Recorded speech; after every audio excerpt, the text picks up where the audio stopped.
So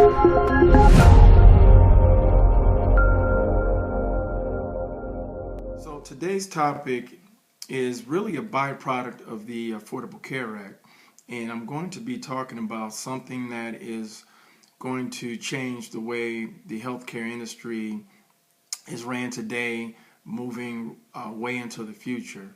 And it's a really a big deal.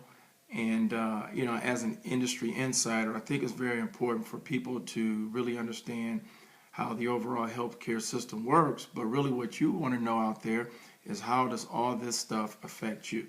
Okay, so that's my job. And so what I'm going to try to attempt today is to really dumb down a very sophisticated and complex topic, which is really the reimbursement system that we have in place with Medicare. And so right now, the way Medicare works from a reimbursement standpoint is that we have a model in place called fee for service. Okay, and so what does fee for service look like? Well, basically, it's just like any other business transaction. When services are rendered, there's a fee paid. Okay, and so traditionally, it's been a volume-based model for providers, which are doctors and hospitals. So when a person comes into a facility, they're checked in, discharged. The facility and the providers are paid based on services rendered. So there was a big incentive for doctors to see more people and for facilities to admit more people, because that was a way to increase your volume. But because of the Affordable Care Act and some of the new provisions, the government wants to move from fee for service to more what's called a value-based reimbursement model. Okay, and so the way that works is that for providers and facilities, that's more of a shared model. It's a profit-sharing model, and there's incentives based on how a patient is doing from a health standpoint versus how many times a person actually comes into a doctor's office or an actual facility. In order to move from our traditional fee-based service that was established back in the 60s into this new value-based reimbursement model, two things have to happen. So there's two components. Number one, doctors, facilities, hospitals have to deliver higher quality service. And the other big component, number two, is that they have to lower their costs.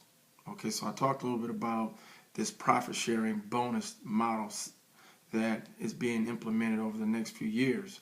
And no one really knows how long it will take to go from fee-based to 100% value-based. So right now, we have probably some type of hybrid, and it's more of a value-based bonus structure that is established or paid out at the end of the year based on what was delivered during the year.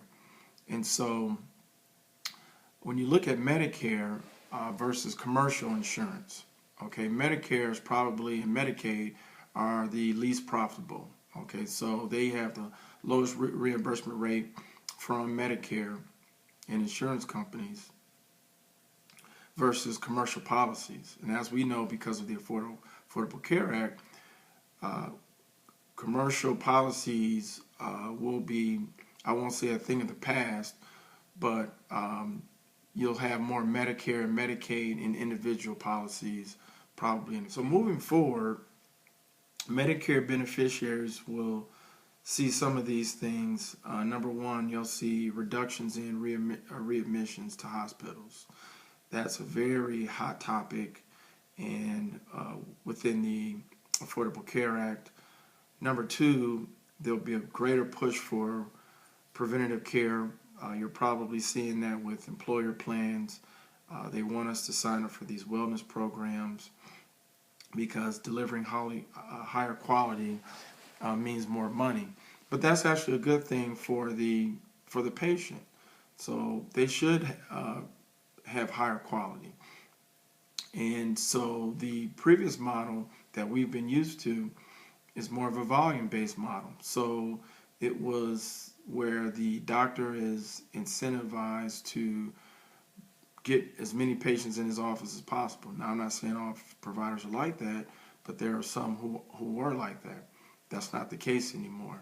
So the other thing that you'll see is that some of these doctors who aren't cutting the mustard, or these hospitals, won't be around, or they're going to be asked by insurance companies to leave the network. Okay, there's been some of that here in Ohio already, and I'm pretty sure the same can be said in other markets.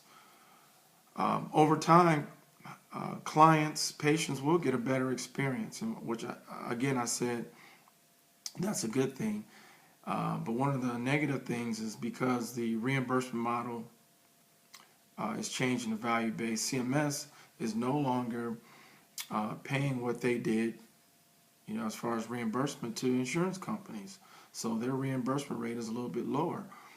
The way they can fill that gap is they have to have an increase in their star ratings. So what's going to happen is that over time we'll probably see higher premiums for our Medicare beneficiaries, which means my clients.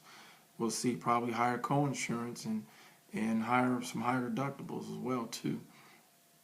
So hopefully that'll shed some light on a very complex subject.